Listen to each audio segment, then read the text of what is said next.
আর এই জলপাইগুড়িতে গাড়ি শোরুমে জমি দখলের ঘটনার আজকে যে আপডেট পাওয়া যাচ্ছে, আজ শিলিগুড়ি পুলিশ কমিশনারের সঙ্গে সাক্ষাতের সম্ভাবনা রয়েছে শোরুম মালিকের। আজ শিলিগুড়ি পুলিশ কমিশনারের সঙ্গে সাক্ষাতের সম্ভাবনা শোরুম মালিকের। জলপাইগুড়িতে গাড়ি শোরুমে জমি দখলের চেষ্টা, শোরুমের গাড়ি ভাঙচুর হয়েছে, শোরুমের কর্মীদেরকে মারধর করা হয়েছে। জেলা শাসকের সঙ্গে দেখা করেন শোরুম মালিক। শোরুমে চলা তাণ্ডব এবং পুলিশের ভূমিকায় সরব হয়েছেন শোরুম মালিক কর্তৃপক্ষ।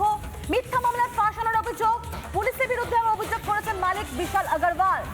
তবে তিনি প্রত্যেকটা জায়গায় দ্বারস্থ হলো, কোনো রকম সমাধান পাননি, সুরাহা পাননি, সাহায্য পাননি পুলিশ প্রশাসন কিংবা মুখ্যমন্ত্রী দ্বারস্থ হওয়ার পরও সেই অভিযোগও করেছেন কর্তৃপক্ষ।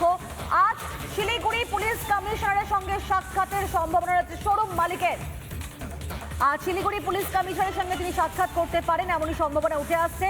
জমি জবরদখল করা হয়েছে, সেই জমিতে গিয়ে মারধর পর্যন্ত করা হয়েছে এবং তার শোরুমে গিয়ে পর্যন্ত ভাঙচুর করা হয়েছে। সমস্ত অভিযোগগুলি করেছিলেন কর্তৃপক্ষ, কিন্তু সেই অভিযোগে কোনো রকম ভাবে সাড়া দেয়নি পুলিশ কর্তৃপক্ষ এবং এমনকি মুখ্যমন্ত্রী মমতা বন্দ্যোপাধ্যায় পর্যন্ত।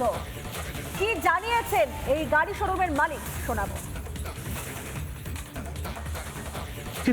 কিন্তু স্ট্রিক্ট অ্যাকশন না নিলে না এটা কনক্লুশন না, আবার অন্যজন সঙ্গে করব, ভয় নাই না।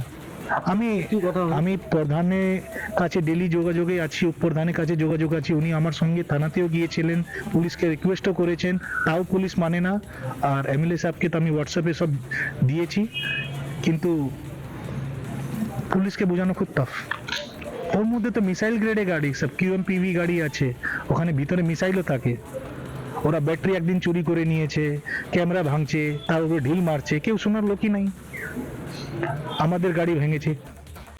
নানা ধরনের কন্টেন্ট দেখার জন্য লাইক করুন, শেয়ার করুন আমাদের ফেসবুক পেজ, সাবস্ক্রাইব করুন আমাদের ইউটিউব চ্যানেল।